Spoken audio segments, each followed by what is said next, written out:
తెల్లవారుజామునే కీర్తి నిద్రలేచి విసుగ్గా తన గదిలో నుంచి బయటకొచ్చింది. తన తల్లి శాంతమ్మను గట్టిగా పిలిచింది. అమ్మా, ఏంటి ఇల్లంతా ఇంత దరిద్రంగా ఉంది? ఆ పని మనిషి కాంతం ఇంకా రాలేదా? నా రూమ్ చూస్తే చిరాకేస్తోంది. అసలు ఇంట్లో ఒక్క క్షణం కూడా ఉండాలని అనిపించట్లేదు. అంత దరిద్రంగా ఉంది. శాంతమ్మ కూతురి వైపు చూసి, 2 రోజుల నుంచి రావడం లేదమ్మా, ఈరోజు వస్తానంది. అప్పటిదాకా సర్దుకమ్మా, తప్పదు మరి. అప్పటిదాకా అలాగే వదిలేస్తావా ఏంటి? పని మనిషిలాంటి నీ కోడలు అంజలి ఉంది కదా, ఆమెని ఈ పని చేయమని చెప్పొచ్చుగా. ఎవరి పని వాళ్ళు చేసుకుంటే తప్పే ఉంది. శాంతమ్మకు కూతురి మాటలు నచ్చలేదు. మెల్లగా నచ్చజెప్పే ప్రయత్నం చేసింది. ఎవరి పని వాళ్ళు చేసుకుంటే తప్పేముందని నువ్వే అంటున్నావు గదే, మరి నీ రూమ్ను నువ్వే సర్దుకోవచ్చు కదా కీర్తి, ఎందులో తప్పే ఉంది చెప్పు. తల్లి అన్న మాటలకు కీర్తికి పౌరుషం వచ్చేసింది. అమ్మా, ఏంటి అలా మాట్లాడుతున్నావు? నేనింట్లో ఏం ఖాళీగా లేను, ఉద్యోగం చేసుకుంటున్నాను. నేను అమెరికా వెళ్లి చదువుకుందేందుకు? ఇలా ఇంటి పనులు వంట పనులు చేసుకోవడానికి కాదు. నా కాళ్ల మీద నేను నిలబడి ఈ కుటుంబానికి ఆదర్శంగా ఉండడం కోసం చదువుకున్నాను. ఇలాంటి పనులు ఏమన్నా ఉంటే పని మనిషికి అప్పచెప్పు, అదే నీ కోడలికి చెప్పు. నా దృష్టిలో తను కూడా పని మనిషే. కీర్తి కోపంగా అక్కడి నుంచి వెళ్ళిపోయింది. ఈ మాటలన్నీ వంటగది గుమ్మం దగ్గర నిలబడి వింటున్న కోడలు అంజలి కళ్ళు చెమర్చాయి. అప్పుడే పని మనిషి కాంతమ్మ మెల్లగా లోపలికొచ్చింది. ఆమె ఇంటి వెనక వైపు నుంచి వంటగదిలోకి రావడంతో ఎదురుగా ఉన్న అంజలిని చూసింది. ఏమైంది కాంతమ్మ, ఎందుకు ఇంటి వెనక నుంచి వంటగది వైపుకొచ్చావు? వామ్మో, ఇంట్లో పెద్ద రాక్షసు ఉంది కదమ్మా, అందుకే ఇటా వచ్చాను. ఇప్పుడు కనుక నన్ను చూసిందనుకో నన్ను ఏకి పారేస్తుంది, అందుకే దొంగసాటుగా వచ్చానమ్మా. అన్నట్టు మీరేంటి ఇలా ఉన్నారు? కళ్ళు ఎర్రగా ఉన్నాయే, మళ్ళీ ఇంట్లో ఏదైనా గొడవైందా ఏంటి? అవి ఎప్పుడూ ఉండేవేలే కాంతమ్మా, నువ్వెళ్ళు. కాదమ్మా, ఎప్పటినుంచో అడుగుదామని అనుకుంటున్నాను గాని మర్చిపోతున్నాను. అసలు మీ ఇద్దరికి ఇదివరకే ఎప్పుడో పరిచయం ఉన్నట్టుగా ఉంటుందే. మీకు ఆవంటే ఇష్టమే గాని ఆమెకు మీరంటే ఎందుకు ఇష్టం ఉండదు? ఎప్పుడు గొడవ పడుతూనే ఉంటారు కదా. అంజలి కాసేపు మౌనంగా ఉండి కాంతమ్మ వైపు చూసింది. కాంతమ్మ, ఆమె నిన్ను కూడా అలాగే తిడుతుంది కదా, ఎందుకో ఎప్పుడన్నా ఆలోచించావా? లేదమ్మా, నేనెప్పుడు అలా ఆలోచించలేదు. అయితే ముందు దాని గురించి ఆలోచించు. దాని గురించి నువ్వేమనుకుంటున్నావో నాకు చెప్పు, అప్పుడు నీకు అసలు విషయాలన్నీ చెప్తాను. అందుకు కాంతమ్మ బాల ఇరకటల్లో పెట్టేశారే అని తలగొక్కుంటూ ఆలోచనలో పడుతుంది. ఇంతలో శాంతమ్మ అక్కడికొచ్చింది. ఏంటి కాంతమ్మ, మళ్ళీ ఈరోజు ఇల్లు గుర్తొచ్చిందా నీకు? త్వరగా పళ్ళని ముగించు, లేదంటే నా కూతురు పెద్ద గొడవ చేస్తది. తనకు కోపం వస్తే తట్టుకోలేవు, తెలుసుగా. అలాగే అమ్మగారు, ఇప్పుడే పూర్తి చేసేస్తాను. శాంతమ్మ కోడలి వైపు తిరిగి మెల్లగా చెప్పింది. అమ్మా అంజలి, నువ్వెళ్ళి అరుణ్ నిద్రలేపు, ఆఫీస్ టైం అవుతుంది కదా. అరుణ్ దగ్గరికి వెళ్తుంది. అంజలి మెల్లగా అరుణ్ గదిలోకెళ్ళి, ఏవండి, నిద్రలేవండి, ఎంత టైం అయింది? ఈరోజు ఆఫీస్కి వెళ్ళరా ఏంటి? అరుణేమో బద్ధకంగా నిద్రలేచి కళ్ళు నలుపుకుంటూ సమాధానమిచ్చాడు. ఈ రోజు నుంచి 1 రోజులు ఆఫీస్కి సెలవిచ్చారమ్మా. మా బాస్ వాళ్ళ కూతురు పెళ్లి, అలాగే వాళ్ళ మనవడి పుట్టినరోజు 2 ఒకే రోజు వచ్చేసాయి. అందుకే వాటిని వాళ్ళు బాగా గ్రాండ్ గా జరిపిస్తున్నారు. అందుకే మాకు సెలవిచ్చారు. అయినా నేనేమన్నా సాఫ్ట్వేర్ ఉద్యోగం చేస్తున్నానా? కార్ షోరూమ్ లో సేల్స్ మ్యాన్ జాబా? సెలవు దొరకడమే గొప్ప. సరే గాని నాకు ముందు విషయం చెప్పండి. కీర్తి ఎప్పుడు మళ్ళీ తిరిగి అమెరికాకి వెళ్తుంది? ఆ విషయం నాకు పెద్దగా తెలీదు. ఎందుకు అలా అడుగుతున్నావు? మళ్ళీ మీ ఇద్దరేమైనా గొడవ పడ్డారా? అలా ఏం లేదండి, ఊరికే అడుగుతున్నాను అంతే. వీళ్ళిద్దరూ ఇలా మాట్లాడుకుంటూ ఉండగా ఆ మాటలన్నీ చాటుగా విన్న కీర్తి ఒక్కసారిగా గదిలోకొచ్చి నిప్పులు చిరిగింది. అంజలి, నీ ఇష్టం వచ్చినట్టు మాట్లాడుతున్నావేంటి? నేనింట్లో నుంచి వెళ్ళిపోవాలని చూస్తున్నావా? ఇది నా ఇల్లు. ఈ ఇల్లు నేను కట్టించాను. ఈ స్థలం నేను కొన్నాను. దీని మీద సర్వ హక్కులు నాకే ఉన్నాయి. నిన్ను బయటికి నెట్టడం నాకొక్క నిమిషం పట్టదు. నా ఇంట్లోనే నేనుండడం నీకిష్టం లేదా? నీ కుళ్ళు బుద్ధి అంటే నాకు బాగా తెలుసు. అయినా నిన్ను కాదులే, నిన్ను పెంచిన పెంపకాననాలి. మీ అమ్మా నాన్న ఏమైనా ఉన్నత స్థాయి నుంచి ఊడిపడ్డారా మర్యాదలు తెలియడానికి? అదొక లేబర్ కొంప. నువ్వు ఒక లేబర్ దానివి. ఆ మాట వినగానే అరుణ్ ఒక్కసారిగా షాక్ అయ్యాడు. అంజలి కళ్ళు కన్నీళ్లతో నిండిపోయాయి. కీర్తి, ఏం మాట్లాడుతున్నావు? తను నీకు వదిన, మాటలు జాగ్రత్తగా రాని. ఛీ, ఇలాంటి దాన్ని వదినని పిలవడానికి నాకు అసహ్యంగా ఉందనయ్యా. నువ్వు చేసిన తప్పుకి నేను బాధపడాల్సి వస్తోంది. కీర్తి చిరాగ్గా అక్కడి నుంచి వెళ్ళిపోతుంటే అరుణ్ గట్టిగా అరిచాడు. కీర్తి ఆగు, ఎక్కడికి వెళ్ళిపోతున్నావు? సమాధానం చెప్పేలు. కీర్తి ఆగి వెనక్కి తిరగకుండానే సమాధానమిచ్చింది. నేనక్కడ నిలబడి మాట్లాడాల్సిన అవసరం లేదు. నువ్వు నాతో ఏదైనా మాట్లాడాలి అనుకుంటే నా రూమ్కొచ్చి మాట్లాడు. అంతేగాని అందరి ముందు నాతో మాట్లాడావంటే నీకు కూడా మర్యాద ఉండదు. కీర్తి ఆ మాట చెప్పి వెళ్ళిపోయింది. అరుణ్ నిస్సహాయంగా అంజలి దగ్గరికొచ్చాడు. అంజలి, నువ్వు బాధపడకు. తన గురించి నీకు తెలిసిందే కదా, అయినా నువ్వు ఎందుకు అలా అడిగావు?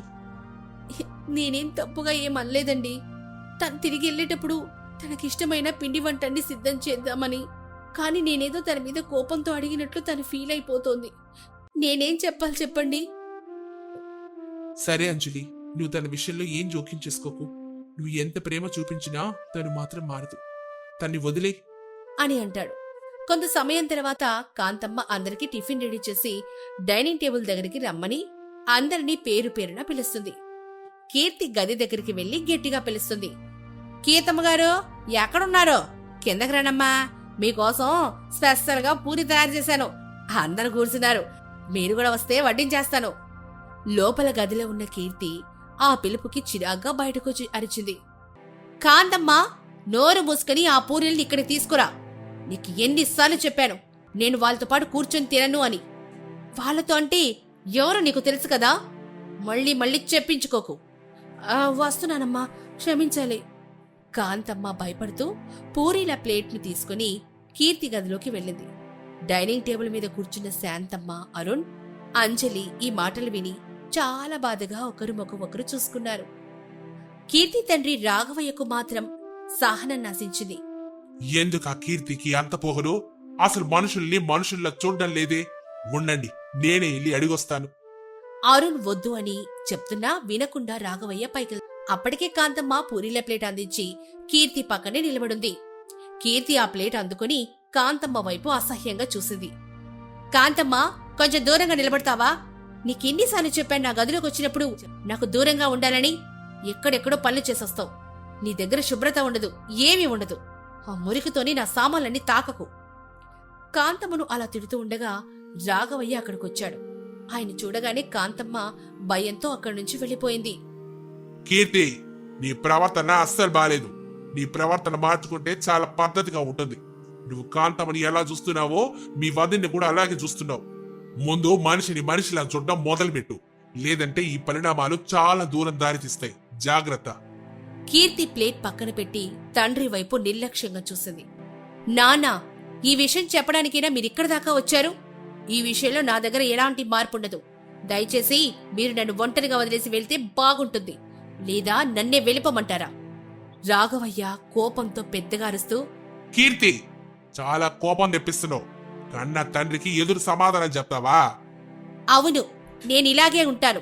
అయితే ఇప్పుడేం చేయమంటారు చెప్పండి. కీర్తి కోపంగా గదిలో నుంచి బయటకొచ్చి వెళ్ళిపోతుంటే, కీర్తి, ఎక్కడికెళ్తున్నావే? టిఫిన్ తినకుండా ఎక్కడికి? నేను హోటల్కెళ్ళి తింటానులేమ్మా. మీరు నా గురించి ఏం బాధపడాల్సిన అవసరం లేదు అంటూ విసుగ్గా ఇల్లు దాటి బయటికెళ్ళిపోయింది కీర్తి. అంజలి మాత్రం వెళ్లకుండా డైనింగ్ టేబుల్ దగ్గర కూర్చున్న కాంతమ్మకు వడ్డిస్తోంది. మీరెంత మంచోళ్ళమ్మా. మీరు ఇంటికి రాకముందు నేను అసలు ఇక్కడ టిఫిన్ చేసేదని కాదు, భోజనం చేసేదాన్ని కాదు. అన్నీ మూట కట్టుకుని ఇంటికి తీసుకెళ్లే తినేదాన్ని. కానీ మీరు వచ్చిన తర్వాత నన్ను ఇలా గౌరవంగా డైనింగ్ టేబుల్ మీద కూర్చోబెట్టి మీరే వడ్డిస్తున్నారు. ఎంత మంచి మనసున్న మిమ్మల్ని చూసి ఆ కీర్తమ్మ గారు ఎందుకమ్మా అంత ఇష్టపడతారో, ఎందుకంత కోపం చూపిస్తారో నాకైతే అర్థం కావట్లేదమ్మా. కాంతమ్మ, నీకిందాకే చెప్పాను కదా, నీ మీద తను ఎందుకు అరుస్తుందో కారణం చెప్తే వీటన్నిటికీ నేను సమాధానం చెప్తాను. అమ్మగారు, నాకైతే ఒకడు గుర్తొస్తుంది. ఒకరోజు కీర్తమ్మగారు ఏడి పాలల్లో బూస్ట్ కలిపిమ్మంటే నేను పొరపాటున హార్లిక్స్ కలిపించానమ్మా. ఆ రోజు నన్ను చాలా దారుణంగా తిట్టారు. బహుశా అప్పటినుంచి నా మీద ఆ కోపం ఇంకా మనసులో పెట్టేసుకున్నారేమో. అవునా? సరే అయితే. అది కాకుండా ఇంకేమైనా ఉంటే చెప్పు. అది కాకుండా అంటే నేను చేసే వంటలు అసలు బాగోని ఓసారి తిట్టారమ్మా. బహుశా అది కూడా కారణం కావచ్చు. ఈ వంటల గోల నీకు తప్పలేదు గాని త్వరగా టిఫిన్ చేసి వంటగదిలో వెళ్ళు, చాలా పనులున్నాయి. ఈరోజు బిర్యానీ చేయాలని అనుకుంటున్నాను. నీకు ఇష్టమే కదా? మీరు చేసే బిర్యానీ ఎంత కమ్మగా ఉంటుందో నా తెలీదా? మీరు ఏర్పాట్లు చేయండమ్మా. నేను 2 నిమిషాలు వచ్చేస్తాను. సరే, నువ్వు త్వరగా వచ్చి నేను పనులు చూస్తుంటాను. నీకు కొంచెం శ్రమ తగ్గుతుందిలే. మీరు వచ్చిన తర్వాత నాకు శ్రమ ఎక్కడుందమ్మా అసలు? నేను వద్దంటున్నా మీరే అన్ని పనులు చేసేస్తున్నారు. అసలు నా జీతం డబ్బుల నుంచి మీకు కూడా కొంత ఇవ్వాల్సిందే. సరే అయితే ఖచ్చితంగా ఇవ్వు, నేను తీసుకుంటాను. మధ్యాహ్న సమయం. బిర్యానీ వాసన ఇల్లంతా వస్తోంది. అందరూ భోజనానికి కూర్చున్నారు. కీర్తమ్మ గారు పొద్దున్నే వెళ్లారు కదా, ఇంతవరకు రాలేదు. ఎవరు తన గురించి పట్టించుకోరేంటి? కాంతమ్మ, ఎవరి గురించి పట్టించుకోవాలో నువ్వు భలే చెప్తున్నావే. గర్వం కోపం ఉన్నవాళ్ళు ఇంట్లో లేకపోతేనే అందరూ ప్రశాంతంగా ఉంటారు. ఆ గొడవలు లేకపోతేనే మాకు సంతోషంగా ఉంది. వదిలే, ఎక్కడో తిరిగి సాయంత్రానికి వస్తుందిలే. ఆ మాటలు పూర్తి కాకముందే కీర్తి లోపలికొచ్చింది. రాఘవయ్య మాటలు విని మళ్ళీ ఆమె ఒళ్ళు మండిపోయింది. ఓహో, నేను లేకపోతేనే అందరూ ప్రశాంతంగా ఉంటారని కోరుకుంటున్నారన్నమాట. సరే సరే, వెళ్ళిపోతాను. త్వరలోనే శాశ్వతంగా వెళ్ళిపోతానులే అంటూ కోపంగా గదిలోకెళ్లి తలుపులు గట్టిగా వేసుకుంది. ఇంట్లో వాళ్ళందరూ రాఘవయ్యని తిట్టారు. ఎందుకలా మాట్లాడారు? చూసారా ఎంత బాధపడిందో అని మందలించారు. సరేలే, ఇల్లు దానికి భోజనం పెట్టండి, లేకపోతే ఇల్లు పీకి పాకం పెడుతుంది. కాంతమ్మ భోజనం తీసుకుని కీర్తి గదిలోకెళ్ళింది. బిర్యానీ చూడగానే కీర్తి అడిగింది, ఈ బిర్యానీ ఎవరు చేశారో నిజం చెప్తావా కాంతమ్మ? మీ వదిన అంజలమ్మ గారు చేశారమ్మా. చాలా బాగుంది, భలే బాగా కుదిరింది. ఒక ముద్ద తిని చూడండి. నాకు వదిన కాదు తను, అర్థమైందా? ఈ ప్లేట్ తీసుకుని వెంటనే బయటికెళ్ళు. నా కళ్ళ ముందు దీన్ని ఉంచొద్దు. అమ్మా, తినే అన్నాన్ని అలా వద్దని చెప్పకూడదమ్మా, పాపం తగులుద్ది. నోరు మూసుకొని చెప్పింది చెయ్యి. కాంతమ్మ భయంతో ప్లేట్ తీసుకుని వెనక్కొచ్చేసింది. అలా కీర్తి ప్రతి ఒక్కరి మీద, ముఖ్యంగా అంజలి మీద కక్ష కట్టినట్లు ప్రవర్తిస్తోంది. కొన్ని రోజుల తర్వాత కాంతమ్మ ఒక కొత్త పట్టుచీరను తీసుకొచ్చి వంటగదిలో ఉన్న అంజలికి అందించింది. అమ్మగారు, ఈ బహుమతి మీకోసమే తెచ్చారమ్మా. ఈ పట్టుచీర మీకు అద్భుతంగా ఉంటుంది, తీసుకోండి. నాకెందుకు కాంతమ్మ ఇవన్నీ? మీరు ఇంటికి వచ్చిన తర్వాత నా పని సగం తగ్గిపోయిందమ్మా. మీ నా జీతం డబ్బులు తీసుకోమంటే తీసుకోడు, అందుకే ప్రేమతో మీకు ఈ చీర పట్టుకొచ్చానమ్మా. భలే దానివే కాంతమ్మా. సరే, నా కోసం ఇంత మంచి చీర తెచ్చినందుకు నీకు చాలా చాలా కృతజ్ఞతలు. వాళ్ళిద్దరూ నవ్వుతూ మాట్లాడుకుంటూ ఉండగా కీర్తి అక్కడికొచ్చి అసహ్యంగా ముఖం పెట్టింది. దొంది, ఇద్దరు పని మనుషులు ఒక్కచోట చేరితే భలే వింతగా ఉంది. ఒకరేమో పట్టు చీర తేవడం, ఇంకొకరేమో కొలుకుతూ దాన్ని తీసుకోవడం. అసలు సిగ్గుండాలి. నీ లోబి బుద్ధులు ఎక్కడికి పోతాయి? పెంపకం అలాంటిది కదా అంటూ నిప్పులు చెరిగి అక్కడి నుంచి వెళ్ళిపోయింది. అంజలి ఆ మాటలకి చాలా బాధపడింది. అమ్మగారు, అసలు ఏంటాం బాధ? ఏం జరిగిందో నాకు చెప్పండి. నా వల్ల అయితే ఆమెను మారుస్తానమ్మా, లేదంటే ఏదో ఒకటి చేసే ప్రయత్నమైనా చేస్తాను కదా. సరే, చెప్తాను కాంతమ్మ, విను.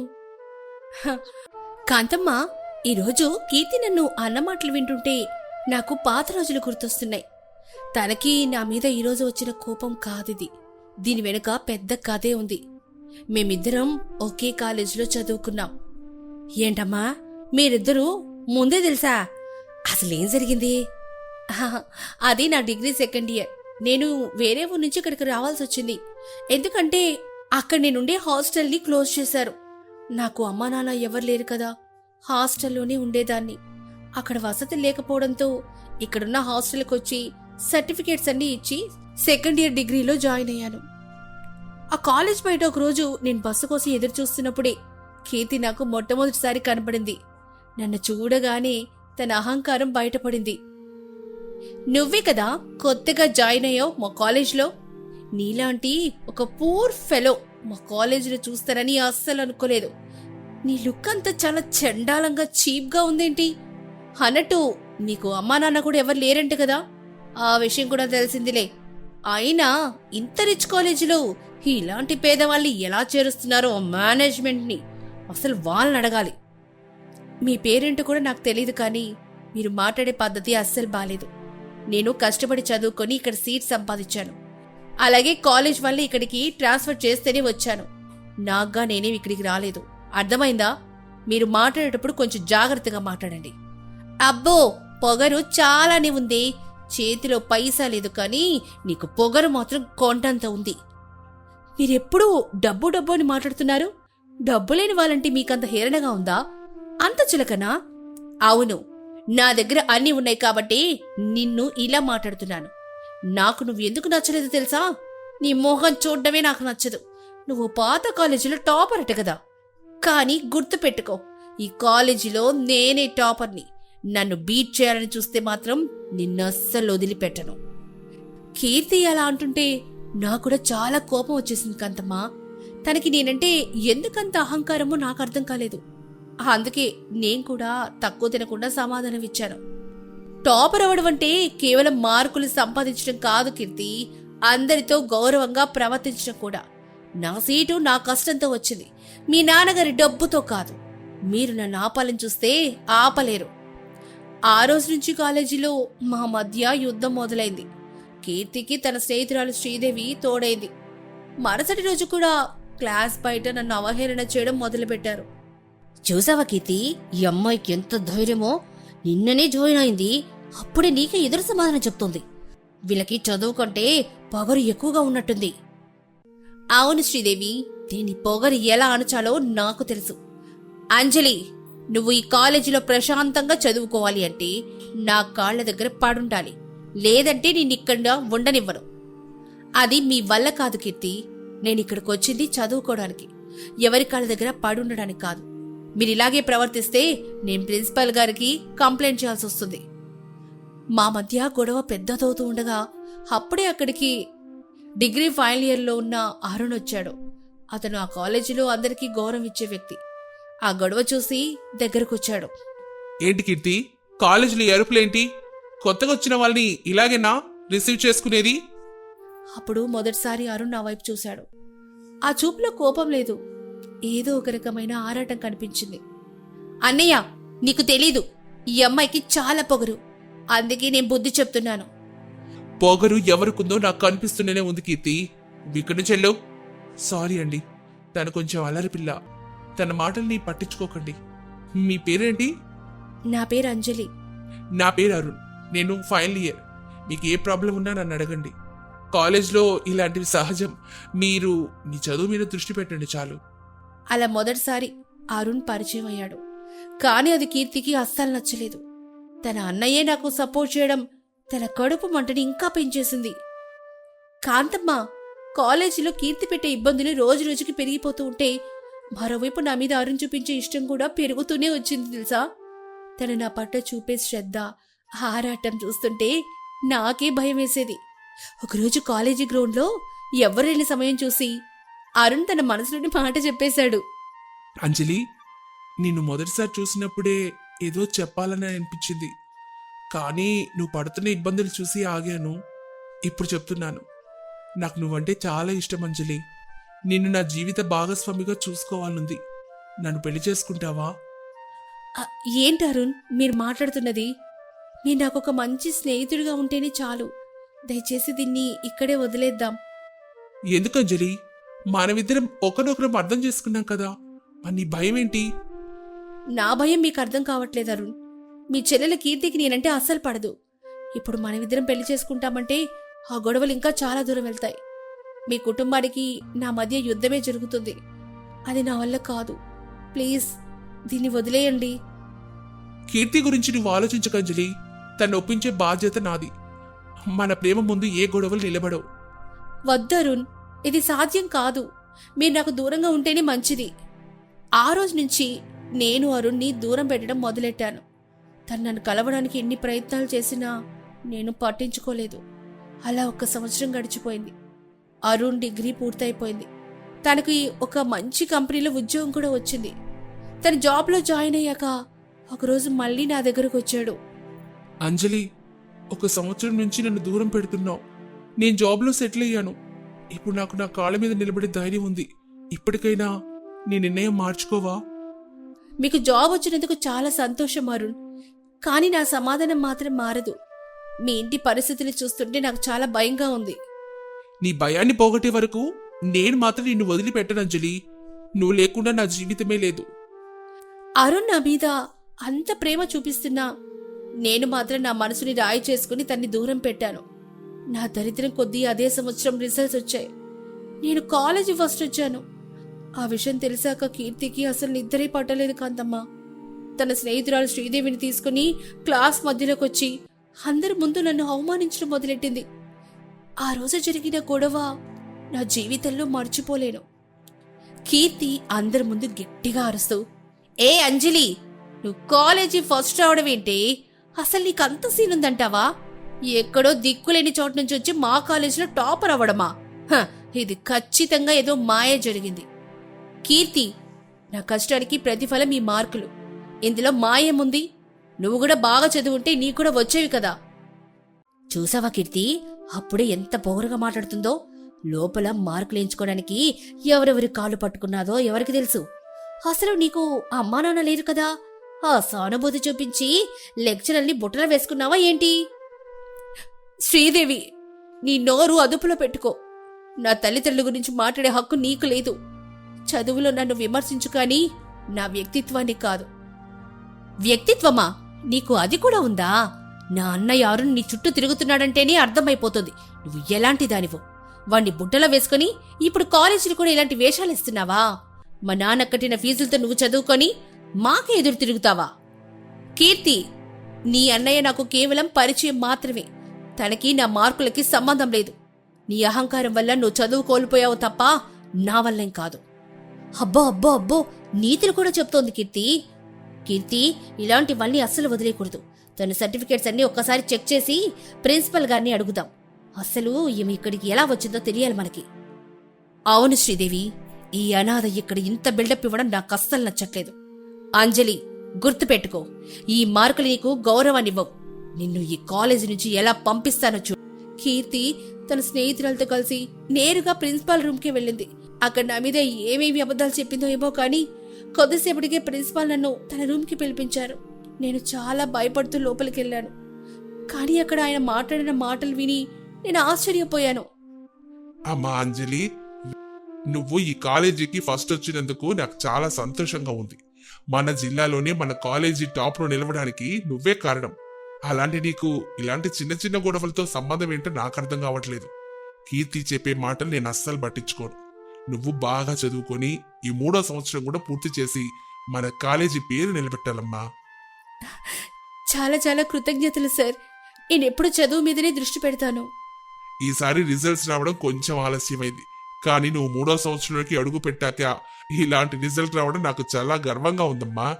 ఇప్పుడే కీర్తి వాళ్ళ అమ్మా నాన్నల్ని పిలిపించారు. వాళ్ళతో కూడా ఈ విషయం మాట్లాడతాను. నువ్వు వెళ్ళమ్మా.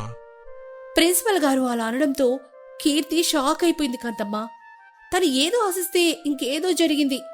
కొద్ది సమయానికి కీర్తి వాళ్ళ నాన్న రాఘవయ్య, వాళ్ళమ్మ శాంతమ్మ అక్కడికొచ్చారు. నేను మొదటిసారి వాళ్ళని అప్పుడే చూశాను. నమస్కారం సార్. ఏంటి విశేషం? మా అమ్మాయి గురించి ఏమైనా కంప్లైంట్ ఉందా? కంప్లైంట్ కాదు రాఘవయ్య గారు, మీ అమ్మాయి క్లాస్మేట్ అంజలి గురించి చెప్పడానికి పిలిచాను. తను కాలేజీ టాపర్గా నిలిచింది. అది కూడా మీరు కట్టిన డొనేషన్ వల్ల కాదు, తన సొంత కష్టంతో. మీ అమ్మాయి తనని ఏవేవో మాటలు అంటుందని తెలిసింది. అది పద్ధతి కాదు. ఆ మాటలకి కీర్తి తల్లిదండ్రులు నా వైపు చాలా ఆత్మీయంగా చూశారు. ఎంత చక్కగా ఉంది ఈ అమ్మాయి, చూడగానే చాలా పద్ధతిగా అనిపిస్తోందండి. అంజలి, నువ్వు టాపర్ అయినందుకు మాకు చాలా సంతోషంగా ఉందమ్మా. కీర్తి ఏమైనా అంటే మనసులో పెట్టుకోకు.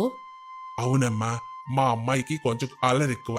కానీ నువ్వు మాత్రం ఇలాగే బాగా చదువుకొని గొప్ప పేరు తెచ్చుకోవాలి. నీకు ఏ అవసరం ఉన్నా మాకడుగు, మా సొంత బిడ్డలా చూసుకుంటాం. తల్లిదండ్రులు నాతో అంత ప్రేమగా మాట్లాడుతుంటే కీర్తి అసూయతో రగిలిపోయింది కాంతమ్మ. నాన్న, ఏంటిది? నేను మీ కూతుర్ని. మీ నా వైపు మాట్లాడాల్సింది పోయి ఈ అనాథని పట్టుకుని అంతగా పొగుడుతున్నారేంటి? కీర్తి, పద్ధతి మార్చుకో. మంచోళ్ళని పొగిడితే తప్పు లేదు. అసలు నీకు అంజలిని చూసి నేర్చుకోవాలని అనిపించట్లేదా? ఛీ, నేనే నేర్చుకోవాలి దీని దగ్గర. మీరు దీనికి సపోర్ట్ చేస్తున్నారు కదా. నాకు అసలు మీతో మాట్లాడాలని లేదు. ఇక్కడి నుంచి పదండి అంటూ కీర్తి వాళ్ళ నాన్న మీద, అమ్మ మీద అక్కడే గొడవ పెట్టుకుంది. వాళ్ళని అక్కడి నుంచి లాకెళ్ళిపోయింది. కానీ ఆ రోజు వాళ్ళు నాతో మాట్లాడిన విధానం నేను అస్సలు మర్చిపోలేను. కాంతమ్మ, ఆ రోజు ప్రిన్సిపల్ గారి రూంలో నాకు తెలిసిన నిజం విని నేను షాక్ అయ్యాను. అప్పటి వరకు నాకు తెలియని విషయం ఏంటంటే, నేను చదువుకోవడానికి మా హాస్టల్ వాళ్ళకి డొనేషన్ కడుతున్నది వేరెవరూ కాదు, స్వయంగా మామయ్య గారి కుటుంబమే. అమ్మో, నిజమా అమ్మా? అంటే మీకు కోడలుగా రాకముందే వాళ్ళే మీకు సాయం చేస్తున్నారా? భలే ఉందమ్మా మీ కదా. అవును కాంతమ్మా, నిజానికి వాళ్ళు డొనేషన్ కడుతున్న సంగతి నాకు కూడా అసలు తెలీదు. మాదొక సంస్థ ఆధ్వర్యంలో నడిచే హాస్టల్. ఆ సంస్థకు మావయ్య గారి కుటుంబమే రెగ్యులర్గా డబ్బులు కడుతుందట. ఈ విషయం కీర్తికి ముందే తెలిసిందో లేక ప్రిన్సిపల్ దగ్గరికి వెళ్ళినప్పుడు తెలిసిందో నాకైతే అర్థం కాలేదు. అప్పుడు కీర్తి నాతో అంతలా ఎందుకు గొడవ పడిందో కూడా నాకు అస్సలు అర్థం కాలేదు. నేను చాలా కన్ఫ్యూజన్లో ఉన్నాను.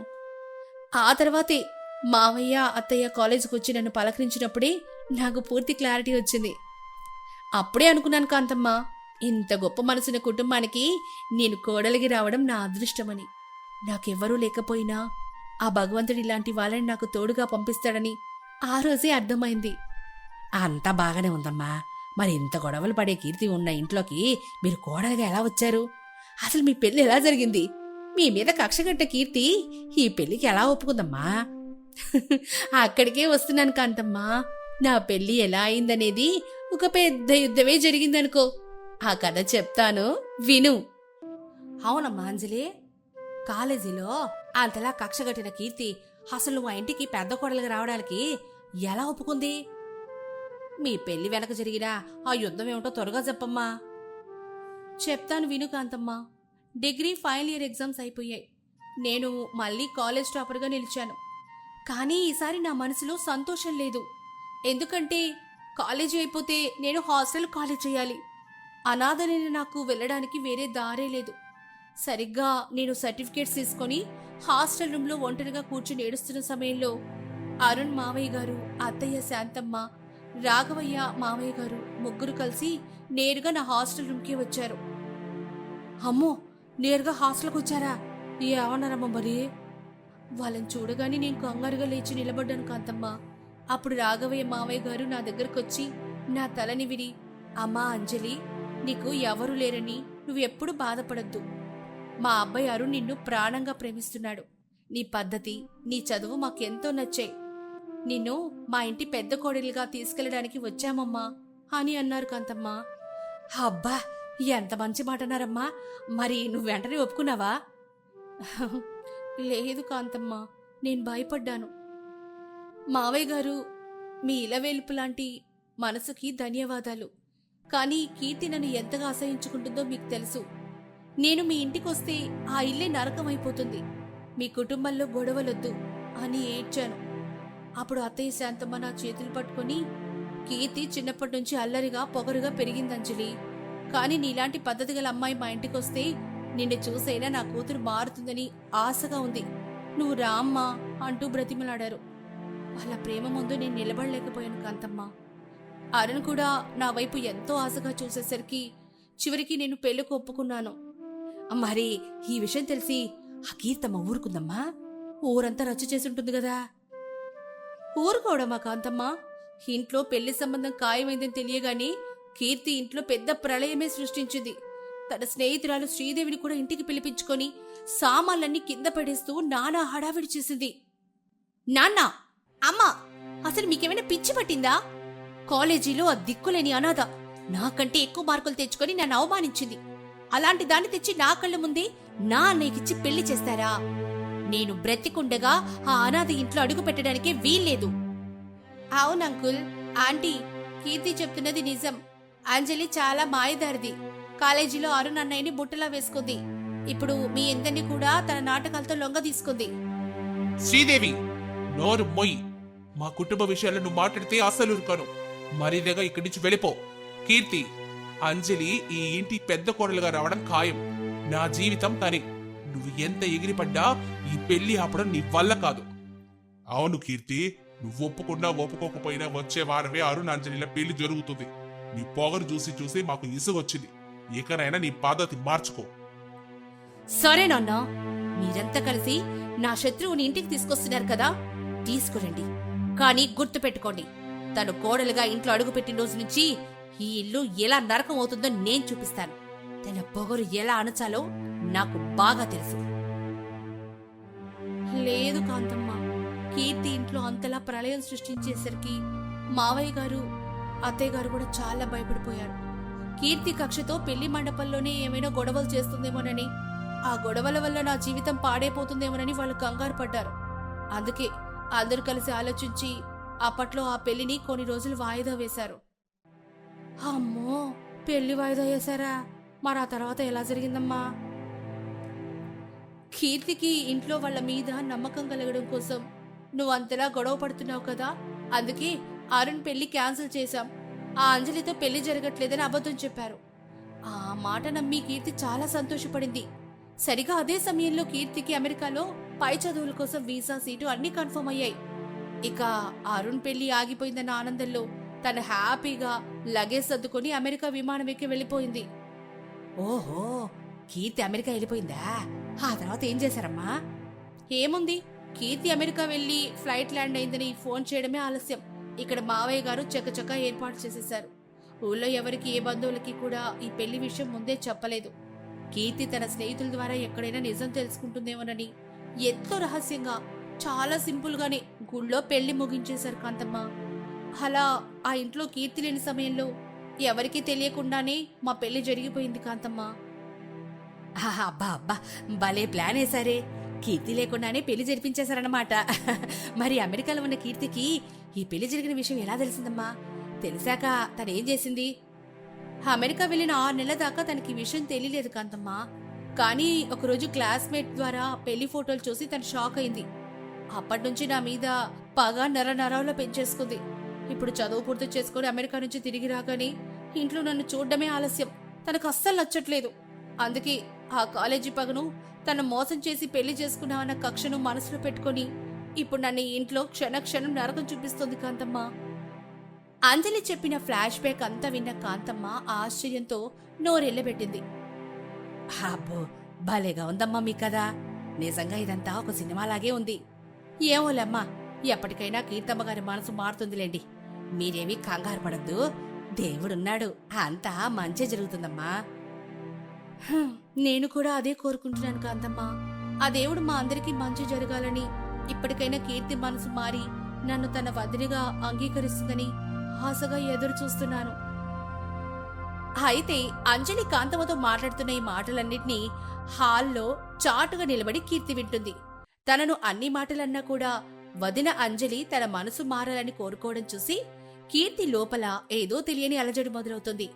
కాని ఆమెకి పైకి ఏం మాట్లాడకుండా, అక్కడ లొల్లి చేయకుండా మెల్లగా అక్కడి నుంచి తన గదిలోకి వెళ్ళిపోతుంది. గదిలోకి వెళ్లిన కీర్తి బెడ్ మీద కూర్చొని తీవ్రమైన ఆలోచనలో పడుతుంది.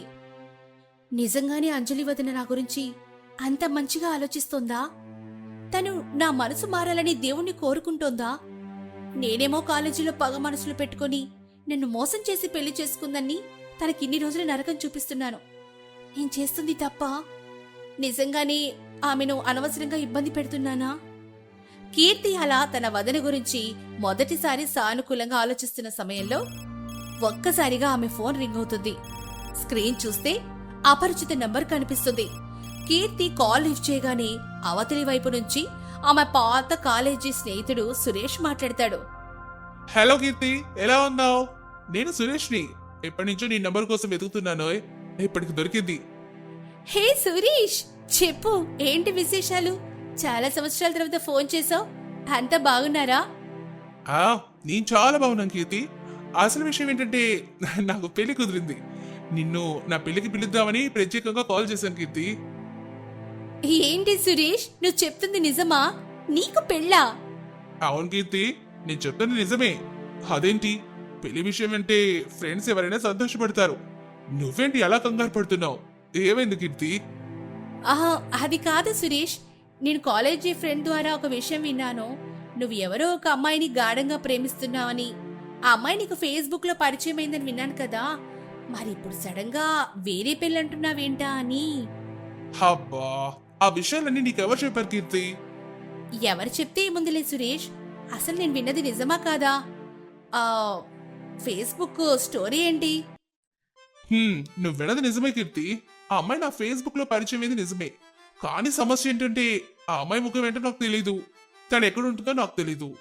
రోజు నాతో చాటింగ్ చేస్తుంది, ఫోన్ లో మాట్లాడుతుంది అంతే. కనీసం ఫోన్ నంబర్ ఇవ్వమన్నా కూడా ఇవ్వడం లేదు. అందుకే మా ఇంట్లో వాళ్ళు చూసిన సంబంధానికి ఓకే చెప్పాల్సి వచ్చింది. సురేష్ నోటి నుంచి ఆ మాట వినగానే కీర్తి గుండె ఒక్కసారిగా ఆకిపోయినంత పనైంది. లోపల దాచుకున్న నిజం ఇక దాచలేక విపరీతమైన భయంతో, సురేష్, నేను నీకొక నిజం చెప్పాలి. ఇన్నాళ్ళు నీకు ఫేస్బుక్ లో పరిచయమై నీతో రోజు చాట్ చేసింది, మాట్లాడింది మరెవరో కాదు, నేనే సురేష్. నిన్ను నేనెప్పటినుంచో ప్రాణంగా ప్రేమిస్తున్నాను. కానీ నా దగ్గర ఇప్పుడు డబ్బు లేదన్న ఒకే ఒక్క కారణంతో నీకు ఈ విషయం చెప్పలేకపోయాను.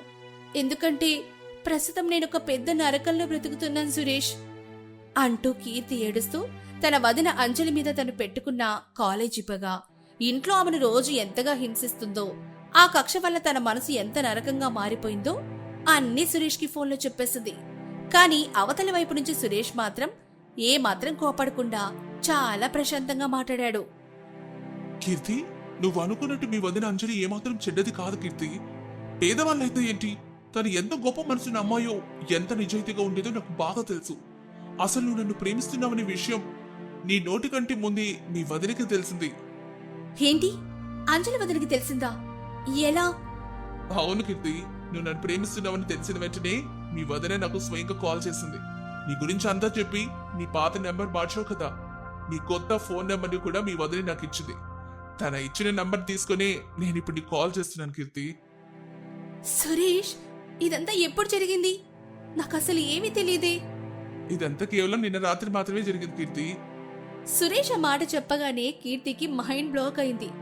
తను ఏ వదినైతే అనాథ అని, పేదదని, మాయదారి అని రోజు నరకం చూపించిందో, ఆ వదిన తన ప్రేమను గెలిపించడానికి తన వెనక ఇంత సాయం చేసిందని తెలిసి కీర్తికి ఏం చెయ్యాలో, సురేష్కి ఏం చెప్పాలో అస్సలు అర్థం కాలేదు. సురేష్, నేను చాలా కన్ఫ్యూజన్ లో ఉన్నాను. నేను కొంచెం సేపు ఆగాక ఫోన్ చేస్తాను. అయితే ఇందాక నువ్వు చెప్పిన నీ పెళ్లి ముచ్చట ఇదంతా అబద్ధమేనా? అవును కీర్తి, అదంతా 100% అబద్ధమే. ఆ నిజం నీ నోటితో చెప్పించడం కోసమే మీ వదిన నేను కలిసి చిన్న ప్లాన్ వేశాం. సరే, ఈ విషయాలన్నీ మనం రేపు ప్రశాంతంగా మాట్లాడుకుందాం. కానీ రేపు నేను చెప్పే చోటికి నువ్వు వచ్చేసాయి, మనమంతా కూర్చొని మాట్లాడుకుందాం, సరేనా? సరే సరే సురేష్, రేపు కలుద్దాం.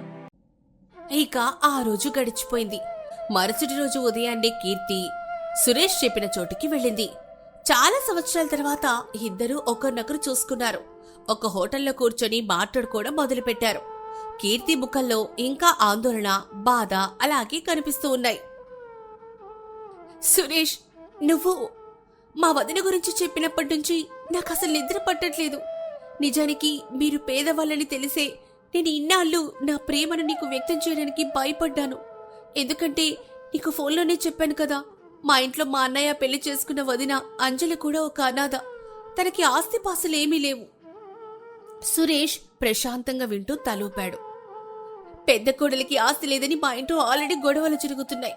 ఇప్పుడు నేను కూడా ఒక పేదవాడిని ప్రేమిస్తున్నానని చెప్తే ఇంట్లో ఇంకా చాలా సమస్యలు ఎదురవుతాయనే ఉద్దేశంతోనే నేను ఏ విషయం నీకు చెప్పలేక మనసులోనే దాచేసుకున్నాను. కానీ అంతలా హింసించిన మా వదిన నా ప్రేమ కోసం ఇంత హెల్ప్ చేసిందని తెలిసిన తర్వాత నాకు అసలు మాటలే రావట్లేదు సురేష్. నేను చేసిన తప్పులకి ఇప్పుడు నా ముఖానామకి ఎలా చూపించగలను? ఏం చెయ్యాలో అర్థం కాని పరిస్థితిలో ఉన్నాను సురేష్. కీర్తి అలా తన తప్పు తెలుసుకొని చాలా బాధపడుతూ ఏడుస్తుంటే సురేష్ ఓదార్పుగా నవ్వి మాట్లాడడం మొదలుపెట్టాడు. కీర్తి, నువ్వు వదిన గురించి తెలిసి ఇలాగే బాధపడతావని నాకు ముందే తెలుసు. కానీ నువ్వు ఒక విషయం గుర్తుపెట్టుకోవాలి. మనం కాలేజీలో చదువుకునే సమయంలో అయితే నిజంగానే మా కుటుంబం చాలా పేదరికలో ఉంది. కానీ ఇప్పుడు పరిస్థితులు పూర్తిగా మారిపోయాయి కీర్తి. మారిపోయావా అంటే? అవును, కాలేజీ అయిపోయాక నేను చాలా కష్టపడి డబ్బు సంపాదించడం మొదలెట్టాను. అక్కడి నుంచి మాకు చాలా ఆస్తులు కలిసి వచ్చాయి. మా నాన్నగారితో కలిసి ఒక పెద్ద వ్యాపారం కూడా స్టార్ట్ చేశాను. ఆ వ్యాపారంలో మాకు ఊహించిన విధంగా మంచి లాభాలు వచ్చాయి. ఆ డబ్బుతోనే ఇప్పుడు సిటీలో మంచి స్థలాలు కొన్నాను. ఇంట్లో కావాల్సినంత బంగారం ఉంది, సొంత ఇల్లుంది, ఊళ్ళో పొలాలు కూడా ఉన్నాయి. ఇప్పుడు మేము పేదవాళ్ళమేం కాదు కీర్తి. కాబట్టి ఆస్తి పాస్తుల గురించి నువ్వు ఎలాంటి బాధపడాల్సిన అవసరం లేదు. సురేష్ ఆ మాట చెప్పడంతో ఒక పక్క సంతోషంగా ఉన్న ముఖం దించుకొని, అదంతా సరే సురేష్, నువ్వు మంచి పొజిషన్లో ఉన్నందుకు నాకు చాలా హ్యాపీగా ఉంది. కానీ నా మనసు ఎందుకో ఇంకా చాలా బాధగా ఉంది. ఆస్తి విషయం పక్కన పెడితే అసలు మనుషుల విలువ తెలియకుండా మా వదిన విషయంలోనే నేను చాలా పెద్ద తప్పు చేశాను అని నన్ను నేనే క్షమించుకోలేకపోతున్నాను సురేష్. సురేష్ ఆస్తులు ఉన్నవాడని తెలిసి కీర్తి భయం పోయినా వదిన అంజలికి తను చేసిన అన్యాయం గుర్తొచ్చి తీవ్ర పశ్చాత్తాపంతో రగిలిపోతోంది. కీర్తి, తప్పు చేయడం మనుషుల సహజం, కానీ ఆ తప్పును తెలుసుకుని బాధపడడం చాలా తక్కువ మందికుంటుంది. నీ వదిన అంజలి ఎంత గొప్పదో నీకు అర్థమైంది కదా. తను నీ ప్రేమను గెలిపించి నీ జీవితంలో ఆనందాన్ని నింపాలనుకుంది. మరి నువ్వు కూడా ఆవిడ మనసు గెలుచుకోవాలి కదా. అవును సురేష్, కానీ నేను చేసిన పనులకి నాకైతే ఇంటికి వెళ్ళడానికి భయంగా ఉంది. భయం వద్దు కీర్తి, నువ్వు వెంటనే ఇంటికెళ్ళు. మీ వదినతో మీ మనసులో ఉన్న మాట చెప్పు. తప్పు తెలుసుకున్నానని చెప్పు. ఆవిడ నిన్ను గుండెలకు హత్తుకుంటుంది.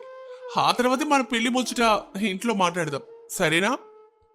సరే సురేష్, నువ్వు చెప్పిందే కరెక్ట్. నేనిప్పుడే ఇంటికెళ్తాను. నా వల్ల వదిన పడిన బాధలన్నిటికీ క్షమాపణ అడుగుతాను. కీర్తి సురేష్ దగ్గర సెలవు తీసుకుని చకచకా ఇంటికి బయలుదేరింది. మనసంతా వదిన గురించి ఆలోచనలే. ఇంటికి చేరుకునేసరికి అంజలి వంటింట్లో ఏదో పని చేసుకుంటూ కనిపించింది. కీర్తిని చూడగానే అంజలి ఎప్పట్లాగే కాస్త భయపడుతూ దూరంగా నిలబడింది. కీర్తి, వచ్చావా? ఏమైనా కావాలమ్మా? కాఫీ తీసుకురానా? వదినడిగిన ఆ పలకరింపు వినగానే కీర్తికి లోపల ఉన్న బంధం ఒక్కసారిగా తన్నుకొచ్చింది. ఏమాత్రం ఆలోచించకుండా పరుగు పరుగున వెళ్లి అంజలిని గట్టిగా కౌగిలించుకుని ఏడవడం మొదలుపెట్టింది. అంజలి ఆశ్చర్యంతో స్తంభించిపోయింది. కీర్తి, ఏమైంది తల్లి? ఎందుకు ఏడుస్తున్నావు? ఇంట్లో ఎవరైనా ఏమైనా అన్నారా? నన్ను క్షమించొదినా, నేనొక రాక్షసిలాగా ప్రవర్తించాను. కాలేజీ రోజుల నుంచి లేనిపోని పొగరుతో నిన్ను అనాథ అనాథ అని పేదదానివని ఎన్ని మాటలన్నాను వదినా. నా పెళ్లి విషయంలో కూడా నిన్ను ఎంతో అనుమానించాను. కానీ నువ్వు మాత్రం నా వెనుక నిలబడి నా ప్రేమను గెలిపించావు. సురేష్ నాకు అంతా చెప్పాడు వదినా. అయ్యో, అంతేనా కీర్తి? నువ్వు నా చిన్న ఆడపడుచువి, నా చెల్లెలివి. నువ్వు నన్నేమన్నా నేనెప్పుడు మనసులో ఏం పెట్టుకోలేదు. నీకు సురేష్ లాంటి మంచి వ్యక్తి దొరకడమే నాకు కావాలి. ఇంతలో హాల్లోకొచ్చిన అత్తయ్య శాంతమ్మ, మావయ్య రాఘవయ్య ఇద్దరు కోడలు కూతురు కౌగిలించుకుని ఏడవడం చూసి ఆశ్చర్యపోయారు. కోడలు కూతురు అలా ఒకరినొకరు కౌగిలించుకుని ఏడుస్తూ ఉంటే చూసి శాంతమ్మ రాఘవయ్య గారు కంగారుగా వంటింటి వైపొచ్చారు. ఎప్పుడు ఒకరి ముఖం ఒకరు చూసుకుని వీళ్ళిద్దరూ ఇలా ఉండడం వాళ్లకు నమ్మశక్యంగా కాలేదు. ఏమైంది కీర్తి? ఏంటిది? అసలు నా కళ్ళు నేను నమ్మలేకపోతున్నాను. ఎప్పుడు వదిన మీద అరుస్తూ ఉండేదానివి, ఈరోజు ఏకంగా కౌగిలించుకుని ఏడుస్తున్నావు. ఏమైందమ్మా నీకు? అవునమ్మా కీర్తి, అసలేం జరిగింది? అంజలి, నువ్వేమైనా అన్నావా తల్లి దీన్ని? లేదు నాన్న, వదిన నన్నేమీ అనలేదు. నేనే ఇన్నాళ్ళు కళ్ళ మూసుకొని పోయి వదినను అనరాని మాటలు అన్నాను. కాని వదిన మనసు ఎంత గొప్పదో నాకు ఈ రోజే తెలిసింది నాన్న. నన్ను క్షమించొదినా అని అడగడానికి ఇలా వచ్చాను. అత్తయ్య, మావయ్య, మీరేం కంగారు పడకండి. కీర్తి నా మీద ఉన్న కోపాన్ని మర్చిపోయి నన్ను వదినగా ఒప్పుకుంది. అంతకంటే నాకేం కావాలి చెప్పండి? అబ్బా, ఎంత మంచి మాట చెప్పావే అంజలి. నా కూతురు ఎప్పటికైనా మారుతుందని నేను అనుకున్నాను. ఈ రోజు నా కోరిక నెరవేరింది తల్లి. ఇప్పటికైనా నీ పొగురు దిగి వదిన విలువ తెలుసుకున్నందుకు నాకు చాలా సంతోషంగా ఉందమ్మా. సరే సరే, గొడవలన్నీ అయిపోయాయి కదా, ఇక ఏడుపులు ఆపేసి అసలు విషయం చెప్పమ్మా కీర్తి. నిన్న రాత్రి నుంచి నీ ముఖంలో ఏదో కంగారు కనిపిస్తోంది. ఇప్పుడేమో ఏడుస్తూ వచ్చావు. దీని వెనక ఏదో పెద్ద కథే ఉన్నట్టుందే. నాన్న అలా అడిగేసరికి కీర్తి ఒక్కసారిగా సిగ్గుపడుతూ తలదించుకుంది. అది చూసి అంజలి మెల్లగా నవ్వుకుంటూ మామయ్య గారి దగ్గరికి వచ్చింది. ఆ కథేంటో నేను చెప్తాను మావయ్య. మన కీర్తి కాలేజీ రోజుల నుంచి సురేష్ అనే అబ్బాయిని ప్రాణంగా ప్రేమిస్తోంది. ఆ అబ్బాయి కూడా మన కీర్తి కోసం ఇన్నాళ్ళు ఎదురు చూశాడు. ఇప్పుడు ఆ సురేష్ మంచి వ్యాపారం చేస్తూ ఆస్తిపాస్తులు సంపాదించి లైఫ్ లో బాగా సెటిల్ అయ్యాడు మావయ్య. అవునా అంజలి? అవునత్తయ్య, ఆ సురేష్ ఎవరో కాదు, మన కీర్తికి పర్ఫెక్ట్ మ్యాచ్. వీళ్ళిద్దరి పెళ్లి జరిపించడమే ఇక మన బాధ్యత మావయ్య. అవునా కీర్తి? అంజలి చెప్తున్నది నిజమేనమ్మా? నీకు సురేష్ అంటే ఇష్టమేనా? అవునా, నాకిష్టమే. ఇంకేంటమ్మా, మన పెద్ద కోడలు అంజలి స్వయంగా సంబంధం తీసుకొచ్చిందంటే అది 100% కరెక్ట్ గానే ఉంటుంది. రేపే ఆ సురేష్ వాళ్ళ పెద్దల్ని మన ఇంటికి రమ్మను, మాట్లాడి పెళ్లి ముహూర్తాలు పెట్టిచ్చేద్దాం. అలా అంజలి చూపించిన ఓర్పు, చేసిన సహాయం వల్ల కీర్తి మనసు పూర్తిగా పారిపోయింది. ఇంట్లో ఆడపడుచు పగపోయి ప్రేమానురాగాలు వెల్లివిరిశాయి. కీర్తి సురేష్ పెళ్లికి అంతా సిద్ధమైంది. అనుకున్నట్లుగానే కీర్తి సురేష్ల పెళ్లి పెద్దల సమక్షంలో ఎంతో వైభవంగా ఘనంగా జరిగింది. మంగళ వాయిద్యాల మధ్య సురేష్ కీర్తి మెడలో 3 ముళ్ళు వేశాడు. పెళ్లయ్యాక అప్పగింతల సమయం వచ్చేసరికి పెళ్లి పందిరంతా ఒక రకమైన సెంటిమెంట్ వాతావరణం అలుముకుంది. అప్పటి వరకు సంతోషంగా ఉన్న వారంతా ఒక్కసారిగా భావోద్వేగానికి లోనయ్యారు. ఆ సమయంలో పక్కనే ఉన్న కాంతమ్మ కళ్ళల్లో నీళ్లు తిరుగుతూ ఉండగా మెల్లగా అంజలి దగ్గరికి వచ్చింది. చూసావు అంజలమ్మ, భగవంతుడిలా ఎంత గొప్పదో. ఒకప్పుడు నిన్ను ఇంట్లో అడుగు పెట్టనని ఏడిచిన పిల్ల ఈ రోజు నీ చేతుల మీదుగానే పెళ్లి చేసుకుని అత్తారింటికి వెళ్తోంది. ఇదంతా కేవలం నీ ఓర్పు, నీ మంచితనం వల్లే సాధ్యమైందమ్మా. నీ కడుపు చల్లగా ఉండాలి తల్లి. కీర్తమ్మ గారికి వదిన రూపంలో ఒక్క అన్న తల్లే దొరికింది. ఆ విషయం ఈరోజు ఆ ఆడపిల్లకు కూడా అర్థమైందమ్మా. ఆ మాటలకు అంజలి చిన్న చిరునవ్వు నవ్వి, అంతా శుభమే జరిగిందిలే కాంతమ్మా అని అనుకుంటూ కొంత సమయం తర్వాత అప్పగింతల పాటలు మొదలవగానే కీర్తి ఏడుస్తూ అంజలిని గట్టిగా పట్టుకుంటుంది. అంజలి కూడా కన్నీళ్లాపుకుంటూ కీర్తి తల నిమిరింది. ఏడవకమ్మా కీర్తి, కళ్ళల్లో నీళ్లు పెట్టుకోకు. ఇన్నాళ్ళు నువ్వు ఇంటికి ఒక మహారాణిలా ఉన్నావు. ఇప్పుడు సురేష్ చేతిలో నీ చేయి పడింది. తను నిన్ను కంటికి రెప్పలా చూసుకుంటాడు. కాలేజీ రోజులు జరిగినవన్నీ మనిద్దరి మధ్య ఒక చిన్న అలక అనుకుందాం. వాటన్నిటినీ ఇక్కడే వదిలేసి నీ కొత్త జీవితంలోకి సంతోషంగా అడుగుపెట్టు. నీకు ఏ కష్టం వచ్చినా నీ వెనుక నీ అన్నయ్య, ఈ వదిన ఎప్పుడు ఉంటారు, సరేనా? నన్ను క్షమించు వదినా. నా చిన్నతనం వల్ల నిన్ను ఎన్నో మాట్లాడినాను, కానీ నువ్వు మాత్రం నా జీవితానికి వెలుగు చూపించావు. ఈ జన్మకి నువ్వు నా వదినగా రావడం నా అదృష్టం వదినా. నా అన్నయ్యను, ఈ ఇల్లాన్ని నువ్వే జాగ్రత్తగా చూసుకోవాలి. వదిన దగ్గర వీడ్కోలు తీసుకుని కీర్తి ఏడుస్తూ తన తల్లి శాంతమ్మ తండ్రి రాఘవయ్యల దగ్గరకు వచ్చింది. కూతుర్ని చూడగానే రాఘవయ్య గారి కళ్ళలో నుంచి కన్నీళ్లు ధారలుగా కారాయి. అమ్మా కీర్తి, పుట్టినప్పటి నుంచి నిన్ను గుండెల్లో పెట్టుకొని పెంచానమ్మా. ఎప్పుడూ నిన్ను ఒక్క మాట కూడా అనలేదు. అలాంటిది ఈ రోజు నువ్వు మమ్మల్ని వదిలి వేరే ఇంటికి వెళ్తుంటే నాకు ప్రాణం పోతున్నట్లుందమ్మా. సురేష్ చాలా మంచివాడు. వాళ్ళ ఇంట్లో నువ్వు చాలా సంతోషంగా ఉండాలి తల్లి. ఏ లోటు రాకుండా చూసుకో. కీర్తి, ఈ నాలో నువ్వు అల్లరి చేసినా కోపడినా ఈ ఇల్లంతా నీ అరుపులతో కళకళలాడేదమ్మా.